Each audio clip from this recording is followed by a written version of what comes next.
Je suis très sioniste. Je le suis depuis très longtemps et mon sionisme, il a commencé à s'exprimer d'ailleurs en France avec certains spectacles que j'ai commencé à monter moi-même avec ma propre compagnie où certains amis comédiens me faisaient comprendre qu'il fallait que je fasse très attention, que je ne m'engage pas trop dans cette voie, sans quoi je pouvais m'exclure aussi du milieu théâtral.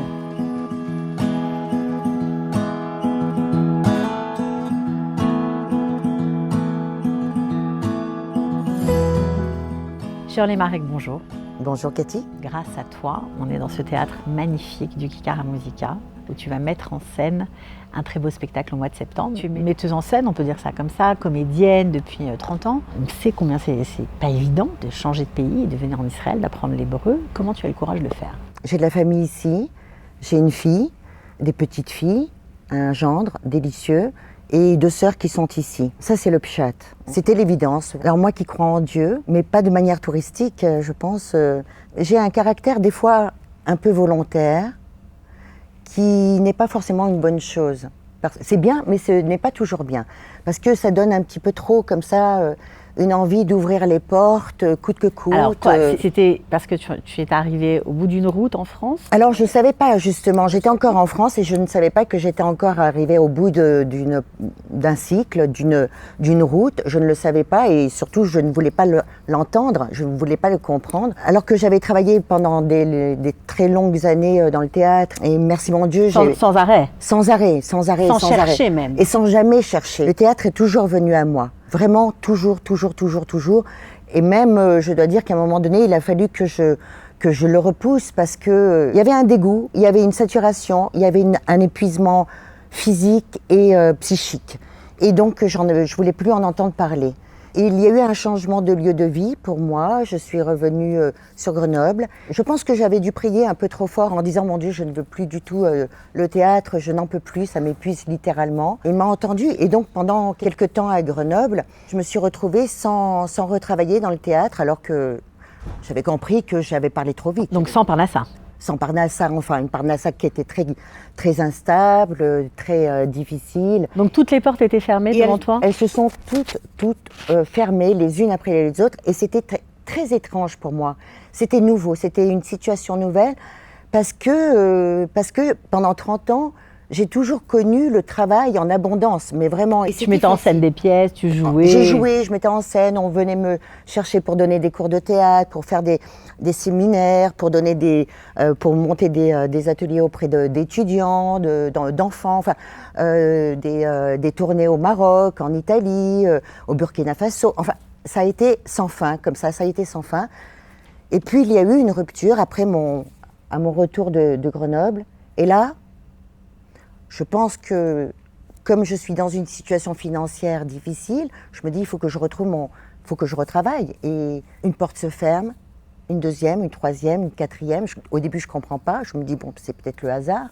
Tant et tant qu'à un moment donné, je décide de monter moi-même mon propre spectacle en disant, ben là, de toute façon, je n'aurai aucun obstacle. Et je décide de monter un solo sur des textes d'Isaac Bashevis Singer, sur des récits des sages de Helm. Et je travaille sur ce spectacle avec un metteur en scène, un accordéoniste. Des dates sont posées au Centre culturel à Grenoble, à Lyon. Et puis là, contre toute attente, 10 jours plus tard, le Covid arrive, tout tombe à l'eau, tous les lieux culturels sont fermés. Donc la programmation s'arrête, inévitablement. Et là, je me dis, qu'est-ce que je dois comprendre? Et à ce moment-là, je ne sais toujours pas ce que je dois comprendre. Arrive par la suite, pendant le temps du Covid, le programme d'Or Hadash, organisé par Patricia Assoun, qui encourage certaines personnes avec des profils un peu atypiques de venir rejoindre ce programme. Et de faire l'Alia. Et de faire l'Alia, bien sûr. Toi qui n'étais pas du tout pratiquante, qui n'imaginais pas vivre en Israël même si tu avais de la famille, qu'est-ce qui fait que... D'abord, quand tu me dis que je n'étais pas spécialement pratiquante, non, j'ai beaucoup étudié et j'ai pratiqué. Je ne me suis pas contentée d'étudier. Je me suis astreinte à mes Shabbats, à la sniout, à la cachérisation. Je n'ai pas fait les choses à moitié. Donc tu as cherché? J'ai cherché, j'ai trouvé, mais ce que je croyais trouver être bon pour moi, mais j'ai fini par comprendre après coup que ce n'était pas bon pour moi. Mais voilà, comme le maître du monde, il fait passer par des chemins des fois un peu incroyables.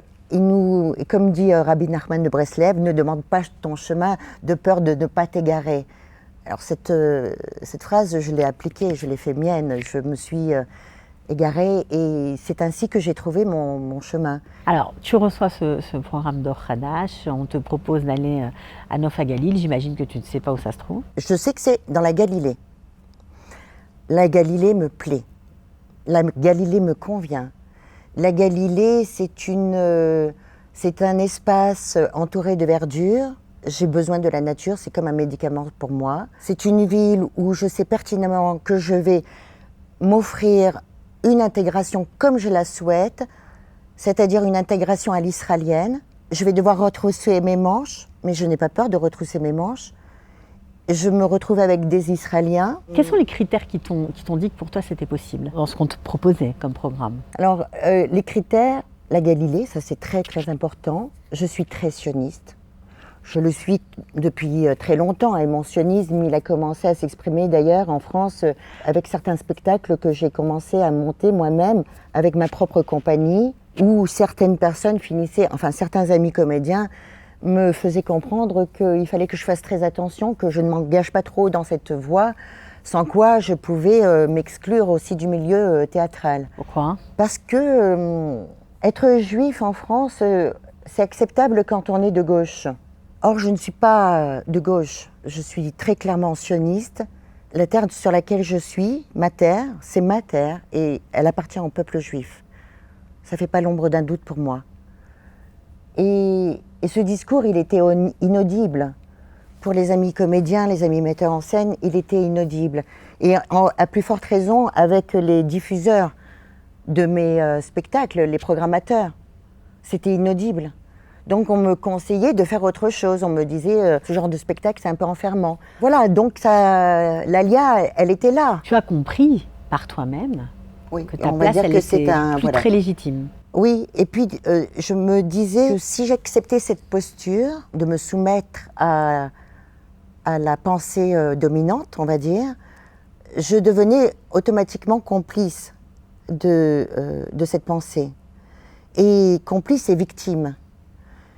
Et il n'était pas question que je le sois, ni victime ni complice. Donc tout ça bouillonnait à l'intérieur de moi. J'imagine. Ça s'agitait très fort. Et ma première fille est partie en Israël très vite, à l'âge de 18 ans. Et puis la deuxième, qui était encore avec moi, je l'ai faite partir à l'âge de 15 ans en Israël. Moi, j'étais encore en France à ce moment-là. Je l'ai faite partir en Israël pour qu'elle puisse passer son bac en Israël. Mais je restais encore en France. C'est-à-dire que je voulais, à travers mes filles, leur offrir, les encourager à faire ce que moi, je n'avais pas pu faire encore, ou le courage de faire, ou la disponibilité d'esprit pour pouvoir le faire. Alors justement, partir à 18 ans, c'est une chose, mais partir voilà. Quand on a déjà une carrière, etc., qu'est-ce qui fait que tu as sauté le pas? C'est le programme de D'Or Hadash. C'est pas suffisant de répondre comme ça. C'est une réponse quand même. C'est une réponse, bien sûr que c'est une réponse. Il y a mes enfants, il y a ma famille, ça c'est une réponse.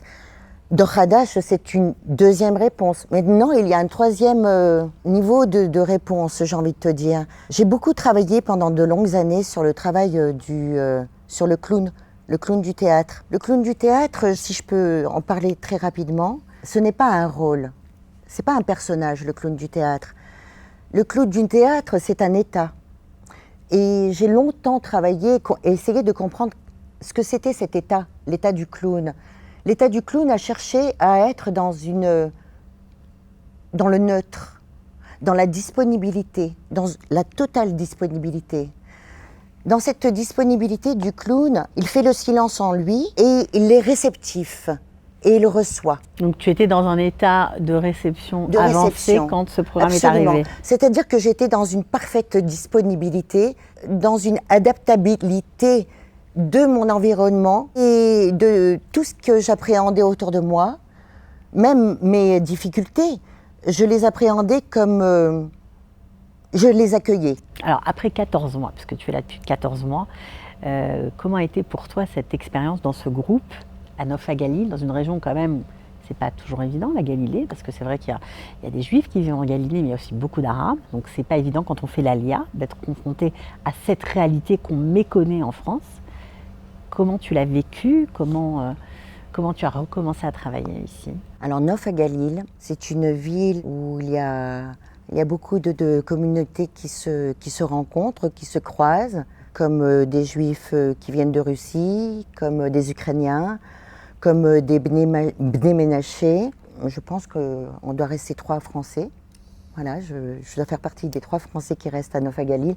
Après, il y a quelques personnes qui ont encore la langue française, mais voilà, elles ne sont pas nées en France ou elles n'ont pas la nationalité française, par exemple. Donc tu as parlé hébreu très vite? J'ai parlé l'hébreu très vite parce que je me suis fait amie avec des personnes, des Israéliens, des Israéliens qui sont devenus mes amis en fait. Des amis d'Ulpan ou des amis de voisinage. Et puis aussi, en parallèle de mon Ulpan, l'après-midi, je partais travailler, je revenais le soir tard pour travailler à Migdal HaEmek dans une base militaire. Rien à voir avec le théâtre? Rien à voir avec le théâtre, mais j'étais heureuse, j'étais en parfaite... C'était pourquoi? Pour gagner ta vie? Oui, je voulais gagner ma vie, bien sûr, je voulais gagner ma vie, mais je me disais, Israël a fait tant et tant pour moi, je dois lui rendre, peu importe comment, mais je dois rendre. Je dois rendre. Et pour moi, c'était aussi voilà, de travailler dans une base militaire où je pouvais faire du ménage, je pouvais servir des chayalim. Pour moi, ça, c'était un bonheur incroyable de préparer les repas. Très loin de ta vie française, mais très proche de toi, en fait. Très proche. Et j'étais heureuse d'entendre que les soldats, les employés me disaient Kol hakavod, qu'est-ce que tu fais ici? Pourquoi tu n'es pas à Natania? Pourquoi tu n'es pas et qu'est-ce que tu fais comme métier? Kol hakavod, ils ne comprenaient pas, ils se demandaient. Je ne racontais pas du flan d'ailleurs, mais non, c'est ce que je voulais. Vraiment, je regrette rien. Je me suis enrichie de plein d'expériences, de plein de choses. Tu conseillerais à d'autres voilà, de se lancer dans une aventure un peu différente de ce qu'en général les gens qui font l'Alia de France attendent, d'être loin d'une grande ville? J'entends beaucoup de personnes dire « Ah mais l'Alia ça se prépare ». Je ne vais pas te mentir, je n'ai rien préparé. Pour preuve, quand je veux préparer un repas, quand je suis à la lettre, la recette, c'est une catastrophe, je suis sûre de me planter. Mais quand j'y vais à l'improvisation en prenant tac, tac, tac, comme ça, généralement mon plat il est bon, il a du goût.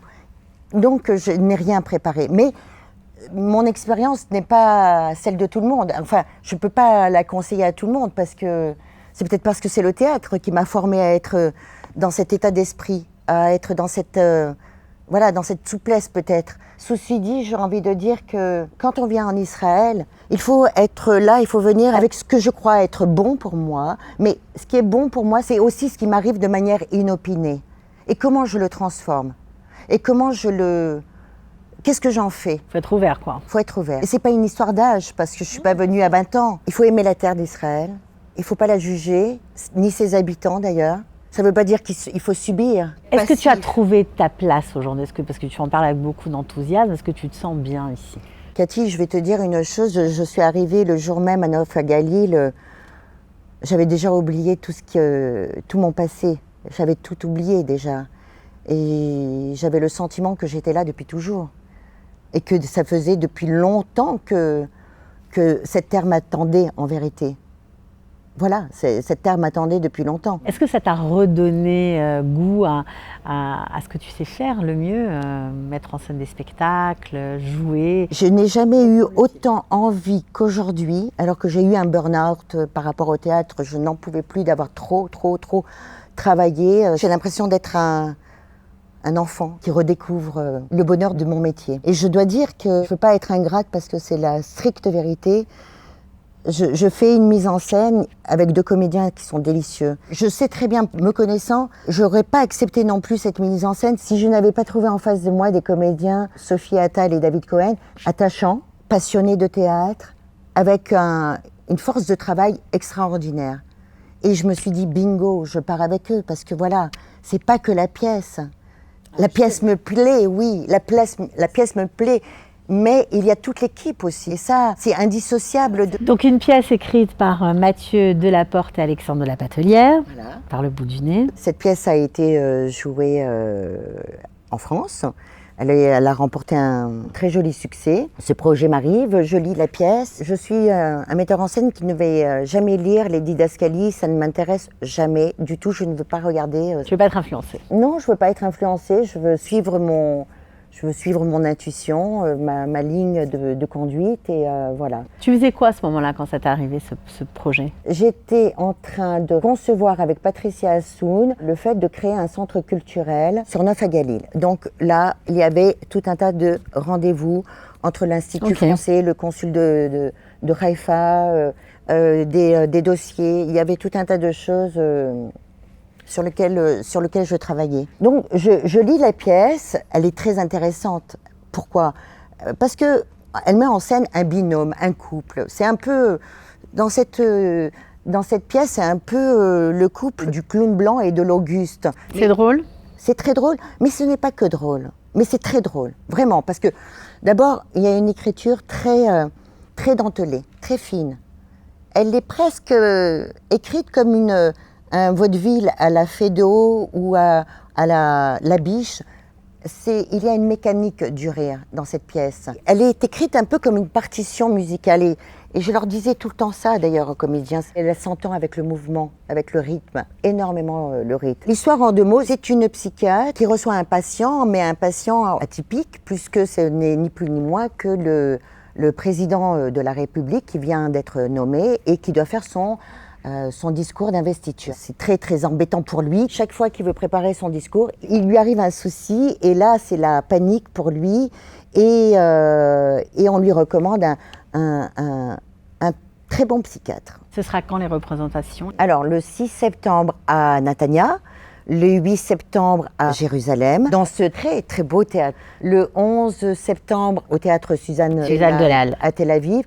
Et le 13 septembre pour finir à Ashdod. Alors ça, c'est ton projet actuel, j'imagine que tu en as d'autres. Oui. Tu vas continuer peut-être à suivre le groupe de Dor Hadash, parce qu'apparemment, après la première année, les gens s'éparpillent. C'est comment dans votre groupe à vous? Pour l'instant, Patricia Assoun, elle est en train d'œuvrer pour développer, pour faire exister le programme Dor Hadash maintenant à Haïfa. Ceci dit, il y a des personnes comme d'autres personnes comme John, comme moi, comme Claudine. On reste attachés à eux. On reste partie prenante dans le groupe Dor Hadash avec tout ce que ça veut dire. À l'avenir, je vais probablement me rapprocher de Haïfa. Pour pas quitter le groupe ou pour tenter une nouvelle expérience? Pourquoi? Parce que c'est compliqué, Neuf à Galil finalement? Non, c'est pas compliqué. C'est très agréable, c'est très reposant. Moi, j'aime beaucoup. Hein. Je me sens très reposée quand je pars de Tel Aviv, quand je pars de Jérusalem. Je me dis, ouf, enfin du repos. Non, mais disons que professionnellement, je sais très bien que tôt ou tard, parce que voilà, j'ai déjà des projets, j'ai des perspectives de monter des ateliers de marionnettes. Je sais qu'à un moment donné, les choses, elles vont venir. Voilà. Tu t'es rapproché justement de tes confrères israéliens, des acteurs, des spécialistes de la marionnette? Pas encore. J'ai l'impression que tout va tellement vite. Il y a eu cette proposition de cette mise en scène par le bout du nez avec Eli Attal et les comédiens, mais j'ai pas eu le temps. Sitôt que je venais de finir mon Ulpan et tu as enchaîné avec ça. J'ai enchaîné quasiment tout de suite après. Tout s'est enchaîné très très très vite. Est-ce que les conditions d'arrivée ont facilité ton intégration? Oh bah tu sais, les conditions d'arrivée, j'ai envie de te dire, tu prends 3 valises, tu prends tes sous-vêtements, tu prends... qu'est-ce que tu prends? Bah, tu prends quelques photos de ta famille. T'es venue vraiment comme ça? Je suis venue avec mon accordéon que j'ai mis dans une de mes 3 valises. Et c'est tout, vraiment, c'est tout. Mais de quoi j'ai besoin de plus? Enfin, une machine à laver, je l'achète ici, quoi. Je veux dire... je vois pas très bien en fait, je vois pas très bien qu'est-ce que j'aurais pu prendre de plus que ça, quoi. Vraiment, non, mais c'est une vraie question, c'est pas du cinéma, je vois pas très bien ce que j'aurais pu avoir de ramener de si important que ça, quoi. Donc tes autres projets, Ce sera atelier de marionnettes, ce sera plutôt pour les enfants, pour les adultes. Ce travail de marionnette, je l'ai beaucoup fait pour les adultes et pour les enfants. Ça, c'est très important. C'est des ateliers thérapeutiques? Ouais, mais j'aime pas trop dire ça parce que je suis pas moi-même thérapeute. Alors je reste très vigilante par rapport à cette dénomination. Simplement, ce que je peux dire, cette méthode de travail que j'aborde avec la marionnette a quand même des vertus thérapeutiques. Je préfère nuancer les choses en disant les choses de cette façon-là. Ceci dit, je sais que c'est une méthode qui est fort intéressante, qui a été prouvée et expérimentée par des marionnettistes thérapeutes. Je l'ai moi-même expérimentée en tant que stagiaire et ça marche très très très bien. C'est juste passionnant, c'est juste... C'est un monde extraordinaire. C'est un monde extraordinaire. Justement, est-ce que tu vas voir d'autres... le projet ultime que tu aimerais faire? Alors le projet ultime, tu veux que je te dise mon rêve? Oui, bien sûr, le rêve. J'ai beaucoup travaillé la mise en scène avec le texte, mais à un moment donné, je me suis rendu compte, pour des raisons personnelles, probablement liées à ma fatigue, j'avais besoin de me reposer et de m'extraire de la scène, de me mettre en retrait. Ça devenait quelque chose je le vivais comme une grande violence. C'était quelque chose de très, très difficile à vivre pour moi. Je me sentais exposée. J'ai trouvé beaucoup de réconfort avec le travail de la marionnette et s'en est suivi le travail du clown. Et c'est un peu le même travail. C'est lié avec ton projet ultime, ça? Oui, absolument. Qu'est-ce que tu aimerais faire? Je dois te le dire. Ah oui, c'est obligé. Il paraît que ce qu'on dit, ça arrive après. Amen. Le corps est un vecteur extraordinaire. C'est un langage universel, au même titre que la musique. Le corps ne s'embarrasse pas pour se faire comprendre. Il n'a pas besoin de s'embarrasser de la langue parlée. Il nous donne des codes qui sont immédiats. Il y a quelque chose de très primitif là-dedans. Et j'ai commencé à travailler en France sur le travail du clown avec une mise en scène. Le masque d'abord, et puis il y a eu une incursion avec des clowns. Et puis je me rendais compte que les clowns étaient tellement forts par rapport aux comédiens, aux personnages de la Commedia dell'arte, comme Harlequin, comme Pantalon. J'ai exclu tous les personnages de la Commedia dell'arte pour ne faire exister que les clowns et qui, au bout du compte, disaient très peu de choses, très peu de mots, juste l'essentiel. Parce que les clowns sont dans l'essentiel, ils sont dans l'immédiateté, ils sont dans l'instant. Et là, ce que je suis en train de faire depuis que je suis là, je m'amuse comme je peux à observer. J'ai pas tout fini. J'ai pas fini. J'observe la société israélienne avec ses travers, ses bons côtés, et je voudrais un jour mettre en scène tout ça sur scène avec un spectacle sur la société israélienne. Sur la société israélienne. Par exemple, qu'est-ce que tu as aimé? Qu'est-ce qui t'attire? Qu'est-ce qui t'a surpris? Ça serait un lieu commun de dire que les Israéliens paraissent rudes, mais sont vraiment, ils ont vraiment un bon cœur. Et c'est vrai, je le sais, je le vérifie. Alors il y a des choses qui m'étonnent chez les Israéliens, c'est cette capacité à rester extrêmement calme dans des situations graves, très graves, très très graves, et combien ils peuvent s'emporter pour des ch'touillottes, devenir des fous furieux. J'y vois beaucoup de parallèles entre la société israélienne et vraiment ce travail du clown. Le clown, il est tout le temps en train de s'émouvoir, de s'étonner. Il est toujours rempli d'espoir, tout le temps. Il recommence, son espoir se renouvelle à chaque instant. Il peut passer du rire aux larmes. C'est la société israélienne et du peuple juif. Donc, je l'observe avec beaucoup de... Voilà, des fois avec un peu d'agacement, mais pas souvent. Mais surtout avec beaucoup d'affection. Vraiment beaucoup d'affection. Et je voudrais un jour mettre tout ça en scène, d'autant que je souhaite que ce soit un spectacle où la langue parlée ne serait pas utilisée, ou très peu, seulement quelques mots qui viendraient souligner des situations particulières. C'est tout ce que je te souhaite. Merci beaucoup d'avoir été avec nous. On te souhaite, je ne sais pas si on peut te dire Be'atzlacha. Oui, je prends. Il faut dire le mot à 5 lettres. Oui, bien sûr. Alors, je le prends, si je les prends tous. Je les prends tous, Cathy.